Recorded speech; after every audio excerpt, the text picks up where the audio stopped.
apabila Allah Subhanahu wa ta'ala menitipkan ma'rifat di dalam hati seorang hamba, maka pastilah nampak bekas-bekas ma'rifat itu di atas anggota-anggota tubuh si hamba itu.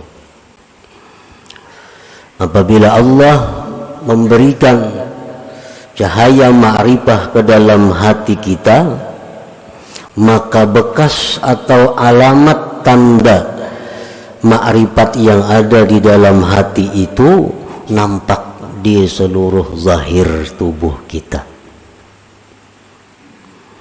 Artinya mata, telinga, tangan, kaki, seluruh anggota tubuh nampaklah tanda-tanda orang yang di dalam hatinya itu diberikan Allah ma'rifat tadi.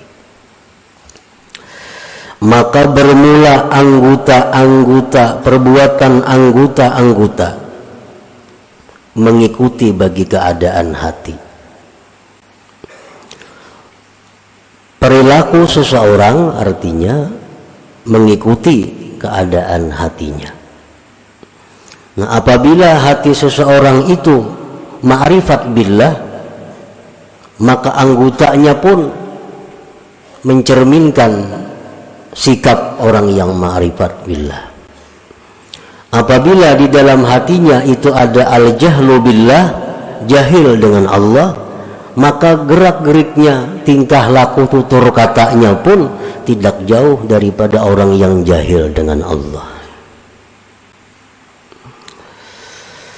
Pamanidda'al ma'rifata walam tazhar atharuha 'alal jawarih fahuwa kadzibun fi da'waha. Maka barang siapa yang mengaku ma'rifat atau merasa ma'rifat tetapi tidak nampak tanda-tandanya, bekas-bekasnya di anggota-anggota tubuhnya, maka berarti dia itu dusta dalam pengakuannya. Mengaku itu baik artinya aku ma'rifat, mengaku, atau rasa ma'rifat. Tetapi pada zahirnya, tingkah lakunya tidak didapat bekas-bekas ma'rifat, maka berarti dia tidak benar dalam pengakuannya atau perasaannya itu. Qala Allah Ta'ala, Allah berfirman, ta'rifuhum bisimahum, kamu kenal kepada mereka itu dengan tanda-tanda yang ada pada mereka. Orang yang di dalam hatinya jahil dengan Allah tampak kelihatan di seluruh anggota tubuhnya. Begitu pula orang yang ma'rifat dengan Allah tampak tandanya di dalam zahir anggota tubuhnya.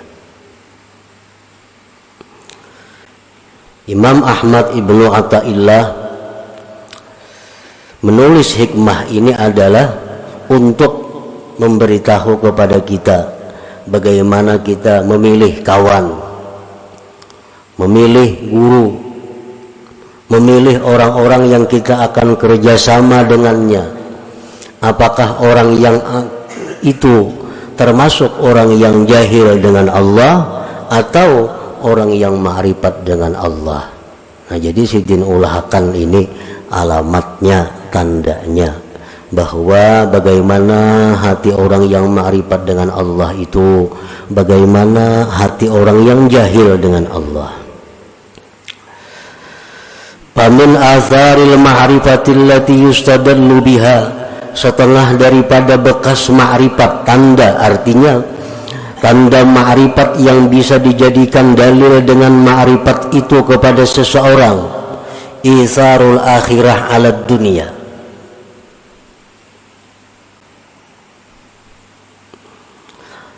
mengutamakan akhirat atas dunia.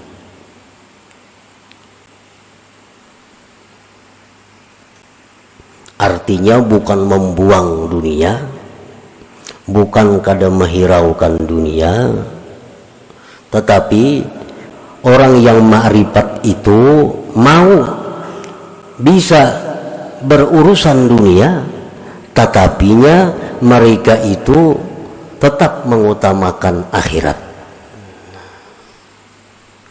Para wali banyak yang berdagang, para wali banyak yang bertani. Kita baca sejarah-sejarah para wali dahulu tuh. Para wali ada yang jadi pegawai,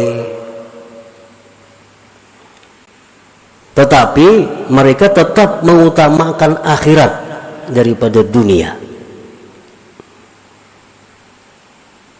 Nah, itu salah satu tanda.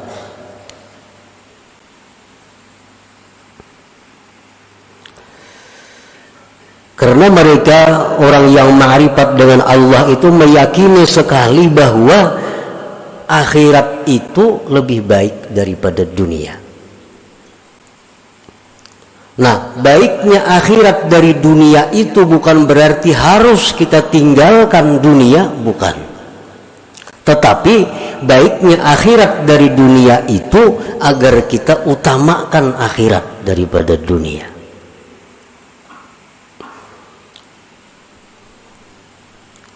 Jadi orang-orang yang ma'rifat dengan Allah itu, apapun status pekerjaannya,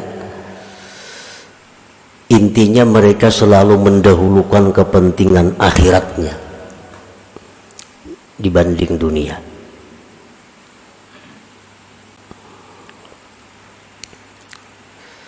Yang kedua, wal musara'atu ila ittiba'i amrillah subhanahu.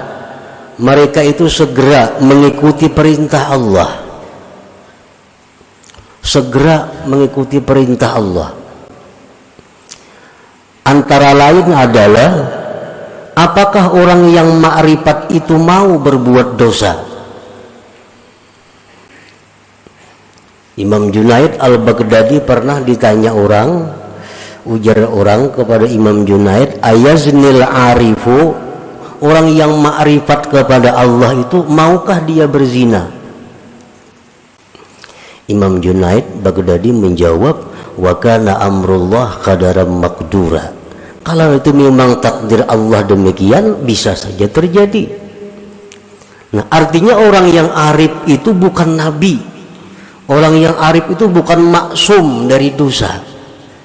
Mereka mau berbuat dosa, tetapi begitu mereka berbuat dosa, mereka cepat, musara'ah, cepat kembali kepada Allah. Itu bedanya antara orang yang arif dengan tidak arif. Begitu mereka berbuat dosa, mereka musara'ah, mereka segera kembali kepada Allah, segera tobat kepada Allah. Makanya orang-orang arif itu disebut mahfuz. Nah, mahfuz itu bukan terpelihara dari dosa, tetapi terpelihara dari israr, mengekali dosa.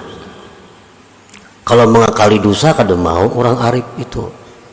Tapi kalau berbuat dosa mau. Begitu mereka berbuat dosa, mereka segera kembali ke jalan Allah.